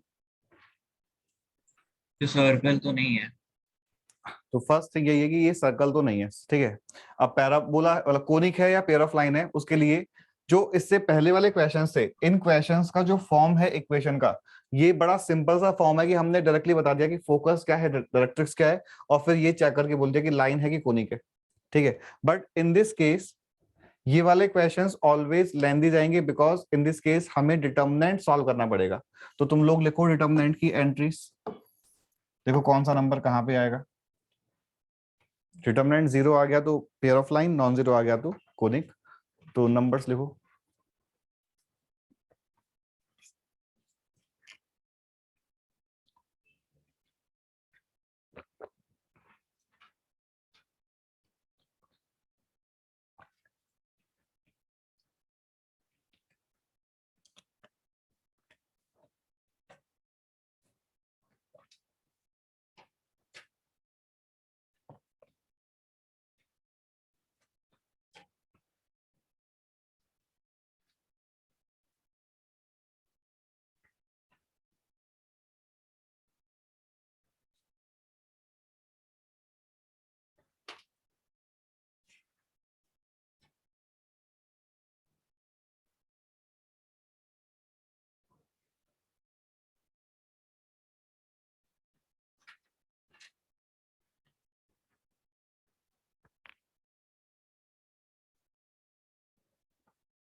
HGF को बाय 2 भी तो करना है।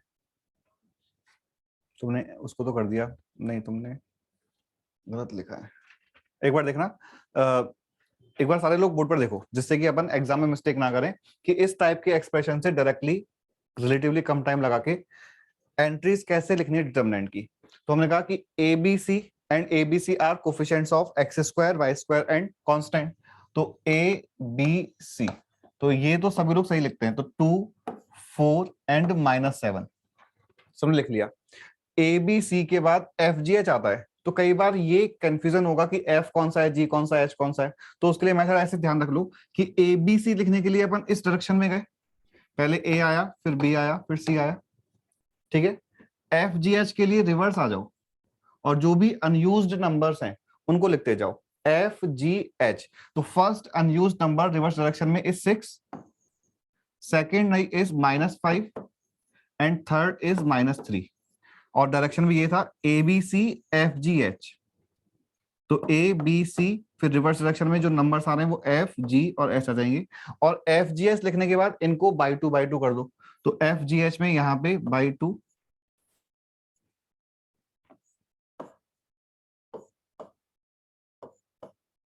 तो ये एंट्री सभी को समझ आई। और इसका अपन अब मिरर इमेज ले लेंगे, तो यहाँ भी -3/2 हुआ, -5/2 एंड 6/2। अब इसकी वैल्यू फाइंड करनी है। तो इस टाइप के क्वेश्चन में मिस्टेक होने के चांसेस बहुत ज्यादा हैं, बिकॉज एंट्रीज में ही मिस्टेक हो सकती है, अब कैलकुलेशन में मिस्टेक होगी, और होगी पक्की बात है।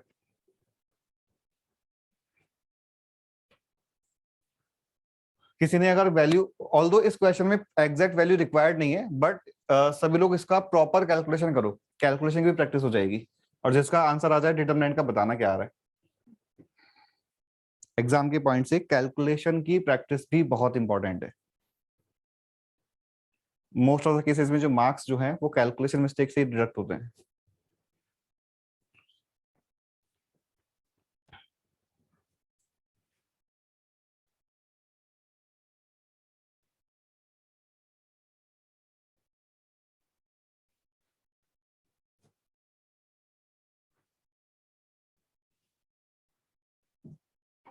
डिटरमिनेंट ओपन करना आता है या भूल गए?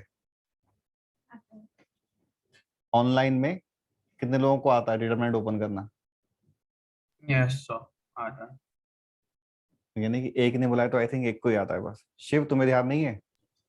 Yes, sir, I remember. Okay. I'll be honest with मेरे को याद नहीं। मेरे को वो एरिया ऑफ ट्रायंगल वाला डिटरमिनेंट नहीं, वो इस केस में अप्लाई नहीं होगा। तो एक बार डिटरमिनेंट का मेथड देख लो कि इफ डिटरमिनेंट इज, सर मुझे 43/2 आंसर है। नहीं रॉन्ग है।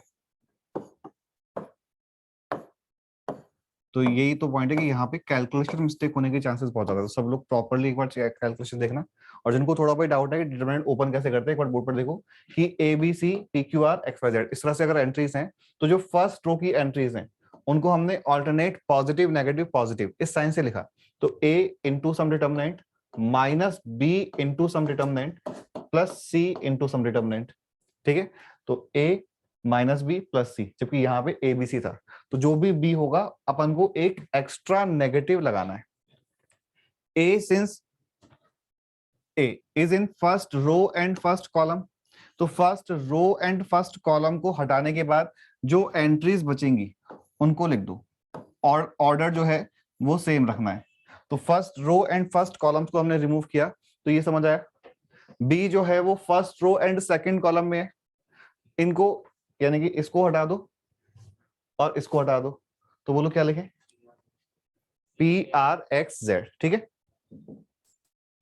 तो P R X Z, C के मल्टीप्लीकेशन में P Q X Y, correct है।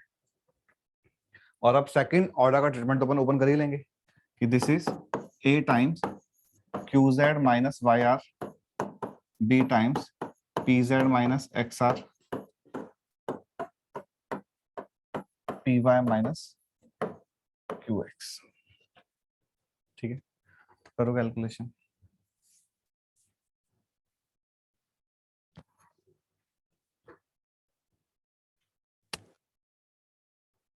आया किसी का आंसर कैलकुलेशन वाइज?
क्या वैल्यू बोला?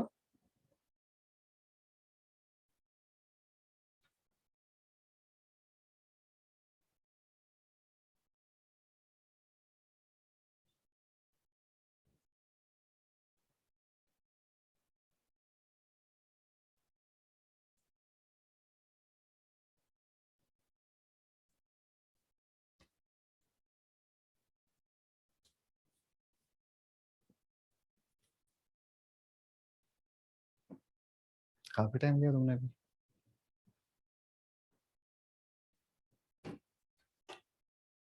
करो करो कैलकुलेशन।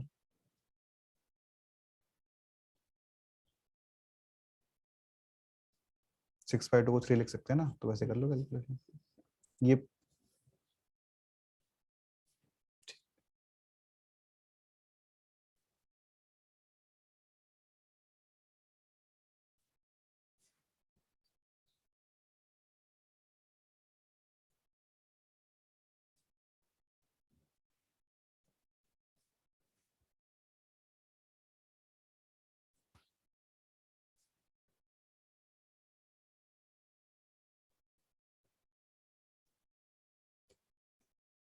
-28 आएगा ना स्टार्टिंग में। यहाँ देखो ना,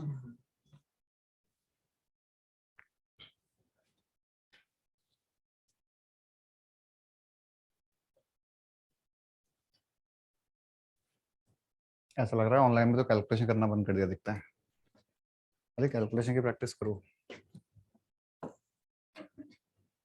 तो मुझे मैंने रीचेक किया तो -49.375 आ रहा है। नहीं,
फोर्टी सेवन 4 2188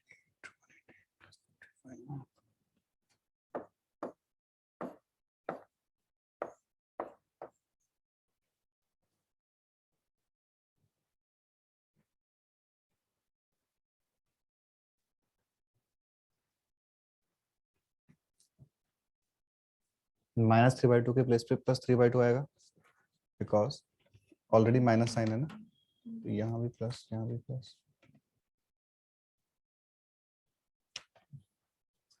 और ये 33 भी नहीं आ रहा है, ये 27 आ रहा है। दिस इज 21 नॉट 27, तो ये हो जाएगा 36/2।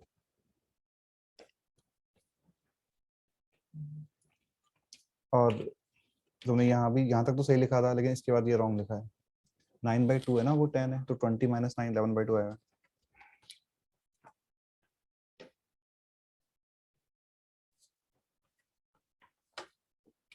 कैलकुलेशन यहीं कर लो ना, वहां की वजह।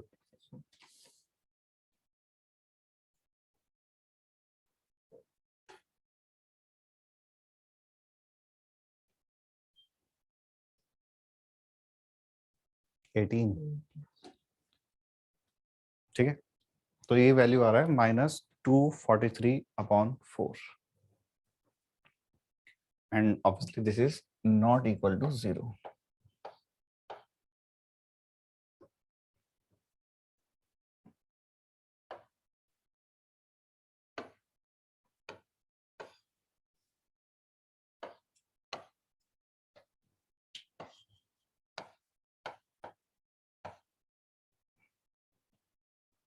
एक बार आप बोर्ड पर देख लेना, आगे कैलकुलेशन बाद में कर लेना। कि हमने डिटरमिनेंट फाइंड किया, डिटरमिनेंट नॉन जीरो आ गया, तो इसका मतलब कि कोनिक सेक्शन है। तो कौन सा कोनिक सेक्शन है, उसके लिए हम H square minus A B का साइन लिखेंगे। तो एच कितना है, बोलो H in this equation. So 3/2 -3/2। -3/2 -3 ठीक है, तो h के लिए हम डिवाइड बाय 2 करेंगे। तो h is -3/2, a is 2 and b is 4. तो this value is negative value. That means answer is ellipse. अभी कंप्लीट नोट कर लो।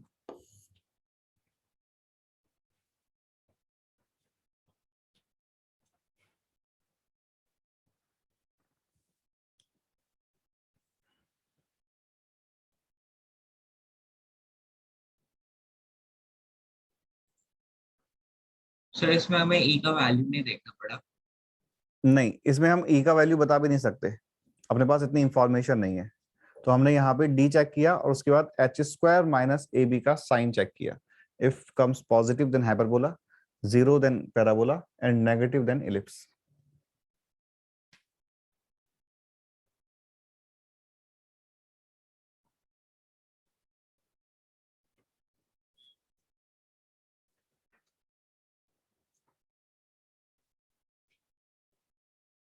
नोट कर लिया सभी ने यहाँ तक?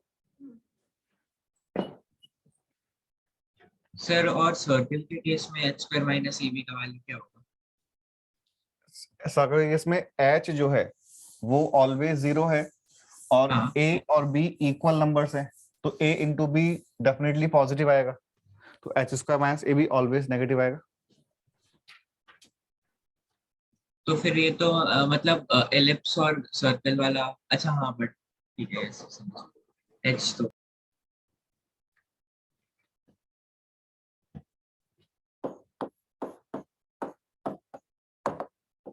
अब सर्टेन डेफिनेशंस हैं, वो अपन डेफिनेशंस नोट कर लेते हैं। हैंड टू हैंड लिखते जाओ सभी लोग। फर्स्ट डेफिनेशन एक्सिस,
तो ये जो डेफिनेशंस हैं ये सारे conics, parabola, ellipse and hyperbola के लिए वैलिड है।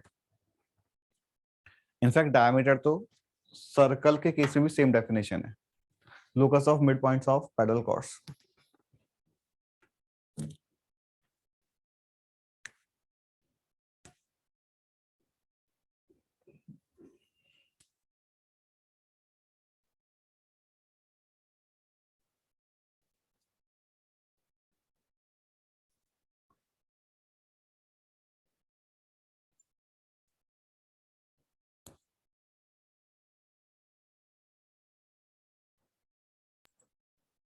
सर डायमीटर का मतलब एक बार एक्सप्लेन करते हैं। एक बार खुद से एक सर्कल बनाओ रफ में और उसकी कई सारी पैरेलल कॉर्ड्स बना लो।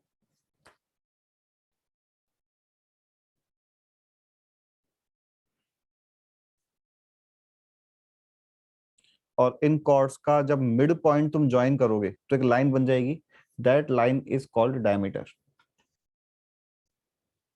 और in case of circle definition यही है, सर्कल की केस में प्रॉपर्टी बन जाती है कि डायमीटर जो है that passes through centre of the circle and diameter is longest chord of the circle. ये डेफिनेशन नहीं है, ये प्रॉपर्टी है इन केस ऑफ सर्कल ओनली। ठीक है, जैसे पैराबोला के केस में भी डायमीटर होगा, बट पैराबोला में सेंटर होता ही नहीं है, तो सेंटर से पास करने वाले लाइन को डायमीटर बोलेंगे, ऐसा नहीं बोल सकते अपन। तो in this case first definition है एक्सिस। हमने अभी जब कोनिक सेक्शन फिक्स किया था तो कोनिक सेक्शन की इक्वेशन के लिए हमने फोकस, डायरेक्ट्रिक्स एंड एसेंट्रिसिटी इनको फिक्स किया। तो फोकस एक पॉइंट है, डायरेक्ट्रिक्स एक लाइन है, एक्सिस, एक्सिस भी एक लाइन है, तो लाइन को फिक्स करने के लिए पॉइंट चाहिए, स्लोप चाहिए। तो इन दिस हम बोल रहे हैं कि डायरेक्ट्रिक्स के perpendicular line which is passing through focus, तो पॉइंट एंड स्लोप दोनों फिक्स हो गए। ठीक है, latus rectum, second line is latus rectum. और यहाँ पे डेफिनेशन क्या है, a chord which is parallel to directrix and passing through focus. Again point दोनों ही फोकस से पास कर रही है lines, but these two lines are perpendicular to each other. तो one line is parallel to directrix which is latus rectum and second line is perpendicular to axis, that is axis, sorry, perpendicular to directrix. अब इसको axis बोलें या axis of symmetry बोलें, same चीज है। Vertex is intersection point of axis with its intersection point of conic with its axis। तो जैसे अगर अपन, हमने अभी पैराबोला के केस में अगर अपन बात करें, तुम्हें ये नोट नहीं करना, बस बोर्ड पर देखना है कि जैसे डायरेक्ट्रिक्स एंड फोकस ये फिक्स किया, तो पॉइंट पी का जो लोकस है वो इस तरह से आ जाएगा।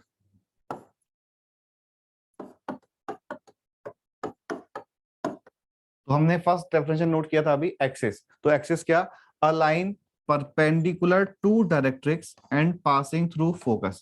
तो ये वाली जो लाइन है ये एक्सिस ऑफ पैराबोला हो जाएगी and this is called axis of symmetry of conic as well. तो यहाँ पे इस लाइन के अबाउट पूरा कर्व कंप्लीटली सिमेट्रिक है। ठीक है, second latus rectum, a line parallel to directrix passing through focus, a chord. तो ये वाली जो कॉर्ड है दिस इज लेटस रेक्टम। ठीक है, intersection point of conic with its axis. तो इन दिस डायग्राम ये वाला पॉइंट हो गया, this point is called vertex. Vertex is intersection point of conic, in this case parabola, with its axis. ठीक है, fourth में मैंने लिखा है फोकल कॉर्ड। ये तो नाम से भी क्लियर है कि फोकस से पास करने वाली कोई भी कॉर्ड, और यहाँ पे हमने ओनली फोकस यानी कि पॉइंट फिक्स किया है, स्लोप फिक्स नहीं किया। तो जो लेटस रेक्टम है ये भी एक फोकल कॉर्ड है। अगर हमने ये कोई लाइन बना दी तो ये भी फोकल कॉर्ड है, ये भी फोकल कॉर्ड है। ठीक है, तो इस तरह से इनफाइनाइट फोकल कॉर्ड्स पॉसिबल है, मतलब बस वो कॉर्ड जो फोकस से पास कर रही है। नेक्स्ट डेफिनेशन है double ordinate and definition is chords which are perpendicular to axis, या फिर ये बोल सकते हैं chords which are parallel to directrix, एक ही बात है, because directrix and axis will always be perpendicular to each other. तो ये वाले जो कॉर्ड्स हैं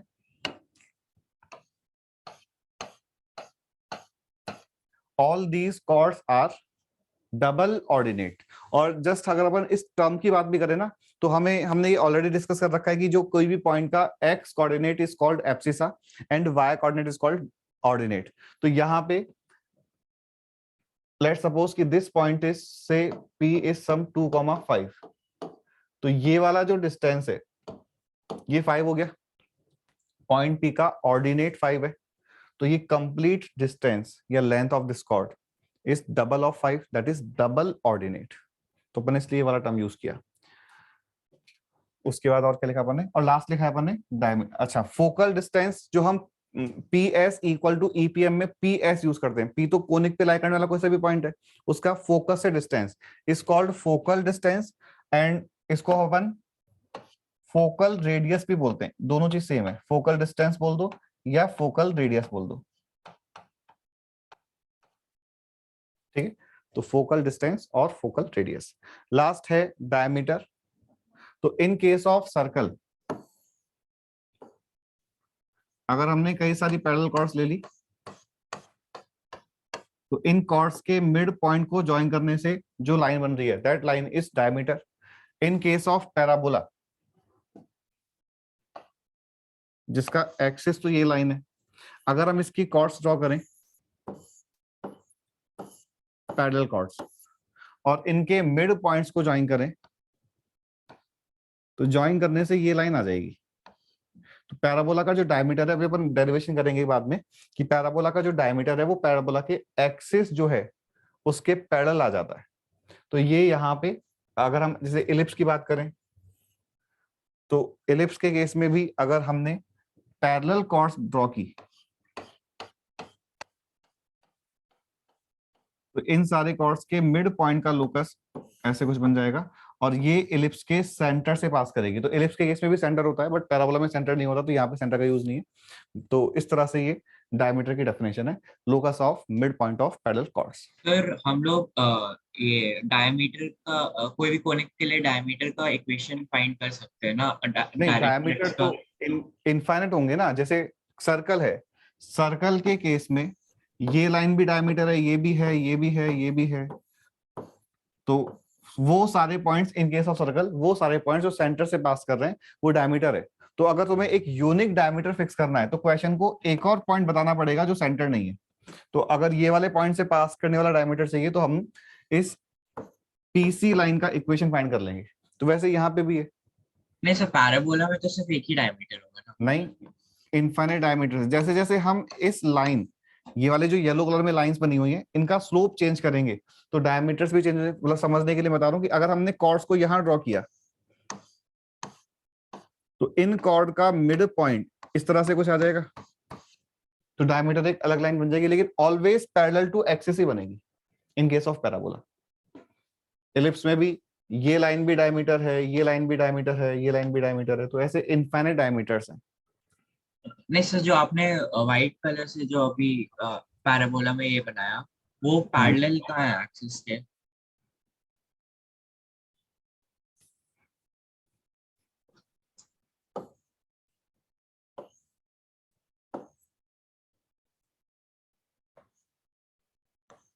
ये तो हम कॉर्ड्स बना रहे हैं, ठीक है,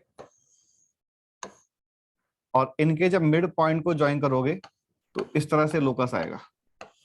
तो ये भी डायमीटर है, यहां भी बन सकता है, यहां भी बन सकता है, डायमीटर कहीं बन सकता है। अभी तो डायग्राम से लग सकता है कि डायग्राम तो अपन बोलते हैं कि ये तो मैंने रेफरेंस के लिए बनाया है, प्रॉपर कि ये पैरेलल टू एक्सिस ही आएगा, ये चीज अपन मैथमेटिकली प्रूव करेंगे अभी पैराबोला की इक्वेशन पढ़ने के बाद में। अभी तो अपन ने ओनली कोनिक सेक्शन, मतलब आज अपन यहाँ तक ही रखते हैं। तो हमने आज जो डिस्कस किया है वो कोनिक सेक्शन का बेसिक हो गया पूरा, ठीक है। अब हम नेक्स्ट क्लास में ओनली पैराबोला की बात करेंगे। तो ये सारा की सारा portion each and every curve के लिए वैलिड है। एक क्वेश्चन मैंने नहीं कराया, सिंपल सा क्वेश्चन है कि अगर अपन को मतलब सॉल्व नहीं करना है, बट देखो कि सॉल्व कर लोगे इजीली, कि हमें फोकस के कोऑर्डिनेट्स गिवन है 2,3, डायरेक्ट्रिक्स का इक्वेशन गिवन है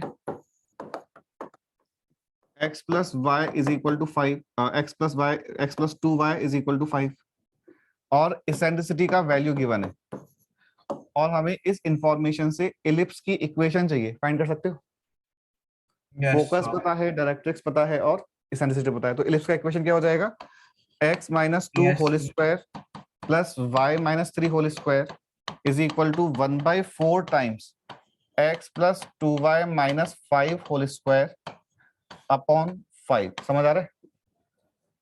L square plus M square in this case 5 है, ये ई स्क्वायर है, डायरेक्ट्रिक्स एंड फोकस का यूज यहाँ पे कर लिया। तो ये इक्वेशन ऑफ, हम इस मेथड से कोई भी कोनिक, मतलब हमने इसका रिवर्स क्वेश्चन तो किया ही था कि ये गिवन है और अपन को ये चाहिए, अगर ये इंफॉर्मेशन गिवन है तो भी हम कोनिक सेक्शन का इक्वेशन फाइंड कर सकते हैं। ठीक है, तो आज के क्लास में, आज के लेक्चर में कोई डाउट किसी को पूछना है? तो आप बोल रहे थे कि diameter should be parallel to axis की, in case of parabola, right? तो अच्छा पैरेलल कॉर्ड्स कैसे भी हो सकते हैं, कितने भी एंगल बना हाँ, सकते किसी भी स्लोप पे हो जाएंगी।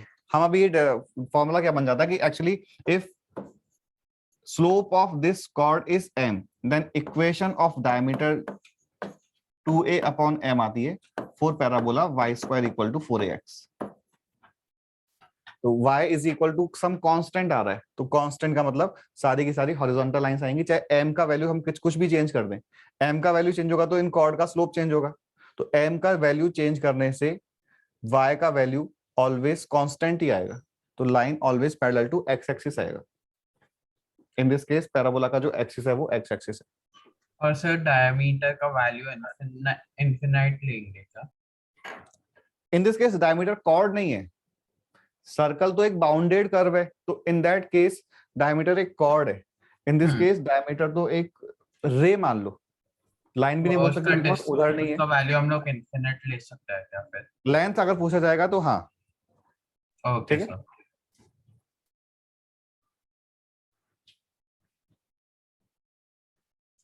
चलो फिर अपन आज यहाँ तक ही रखते हैं। Thank you sir. ठीक है, सर को ग्रुप पे सेंड कर दीजिए।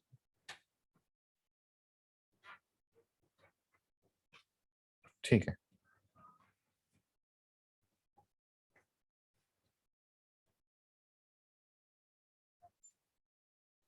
तुम लोग चले जाओ। ठीक है, मैं लिंक एंड कर रहा हूँ, मैं ग्रुप पे शेयर कर दूंगा इसको।